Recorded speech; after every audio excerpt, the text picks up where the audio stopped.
So far on this series, we've talked a lot about the blues, but what we've been talking about might not match up with your expectations of the genre. If you were to go out to a bar on Beale Street, it's unlikely you'd hear something that maps cleanly onto the sound of Son House or especially the sound of Elizabeth Cotten. We've been talking about all the influence that blues had on genres that were developed later, but after World War II, that influence really started moving both ways, and blues generally went electric. Today, we're going to talk about an album that is unique and innovative, but is also representative of the way that the sound has moved more broadly in the recent decades. That takes that same desperate spirit that has always animated the genre and welcomes in the genre's children of rock, R&B, and jazz to sing with their father. And this album also harmonizes with the spirit of psychedelia, which influenced all of those genres I just mentioned in the meantime. Today, we're talking about Most Things Haven't Worked Out by Junior Kimbrough.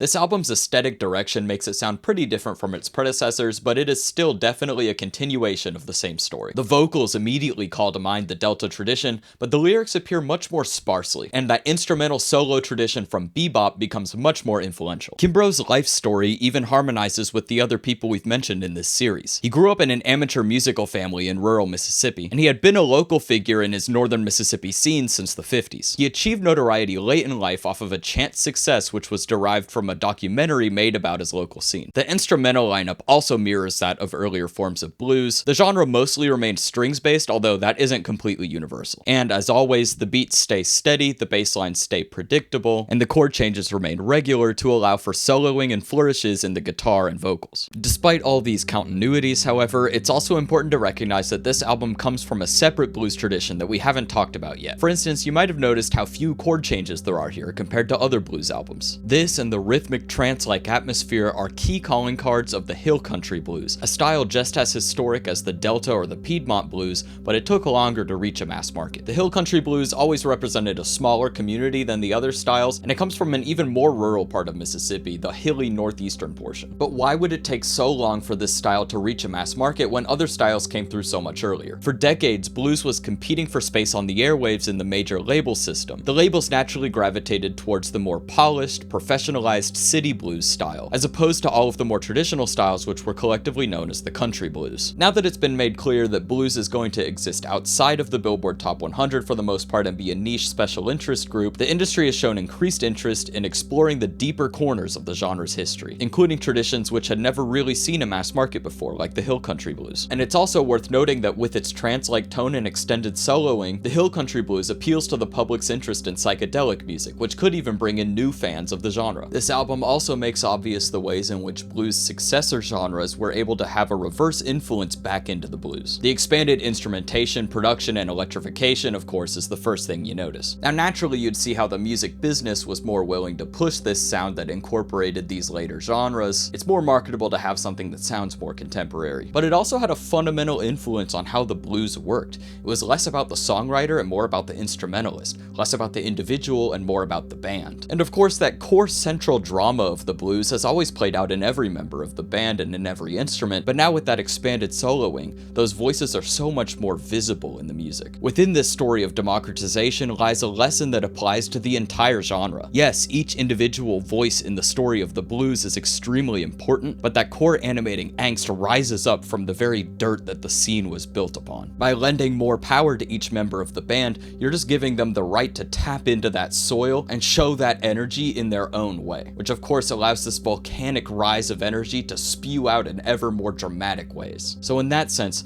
as the blues retreats to the margins and stars stop being made, the blues returns to its original mission, to create the purest, most representative release of a set of emotions which dominate American life. So that's pretty much the end of this video. I don't want anyone to think that this is going to be an entire giant series just on the blues. It's kind of impossible to start a series about the history of contemporary music without starting with the blues. So yeah, if the blues isn't really your thing, we're about to move on from there. This was pretty much the end of that bit. So thanks for sticking with me, and I'll see you in the next one.